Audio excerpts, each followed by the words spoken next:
Hello guys, আসসালামু আলাইকুম। কেমন আছেন সবাই? তো অনেক দিন পরে একটি ব্লগ ভিডিও নিয়ে আসলাম। আমার পেজে যারা আছেন মোটামুটি সবাই জানেন আমি দেশে ছুটিতে আসছি। তো ছুটিতে আসার আজকে ডে 3 আমার। তো 3 দিন পরে আজকে বের হলাম। বের হয়ে এই যে বড় ভাইয়ের সাথে দেখা হয়ে গেল, তাই তার সাথে একটু কোলাকুলি করে নিলাম। এখন আমরা যাব হচ্ছে বাজারের দিকে।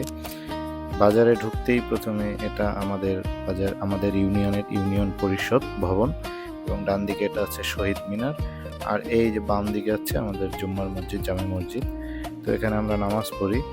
এখন বাজারের ভিতরে যাব। আর এই বাজারের চিত্র দেখলে আসলে গ্রামীণ বাজারের যে আসলে সত্যি একটা চিত্র থাকে সেরকম মনে হয়। তো দেখতে থাকুন আমাদের বাজারটি।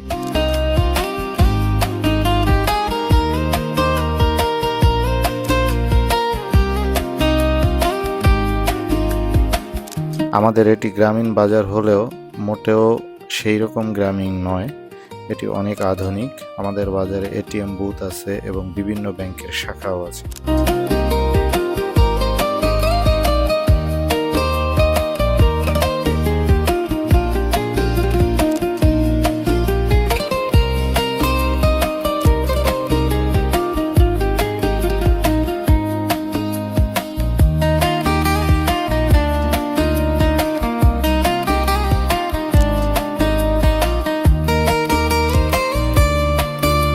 তো আজকে আর বেশিক্ষণ বাজারে থাকলাম না, চলে যাচ্ছি বাড়ির দিকে।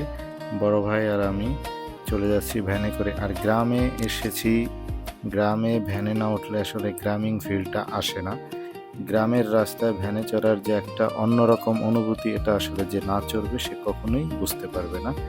তো চলে আসলাম বাসার কাছে, এবং আমাদের বরিশালের এই দিকে প্রচুর গাছপালা আছে। অন্যান্য এলাকায় কেমন জানি না, তবে আমাদের বরিশালে প্রচুর গাছপালা, ঘন জঙ্গল থাকে। আর এই ঘাটটার নাম হচ্ছে মণিঘাটলা। এই ঘাটটার সাথে আমাদের শৈশবের অনেক স্মৃতি জড়িয়ে আছে। এই ঘাটটার পাশ দিয়ে আমার বাসায় যেতে হয়। তো ঠিক আছে গাইস, অন্য আরেকটি ভিডিও নিয়ে আপনাদের কাছে আসবো। সেই পর্যন্ত টাটা, বাই বাই, ভালো থাকবেন সবাই, আল্লাহ হাফেজ।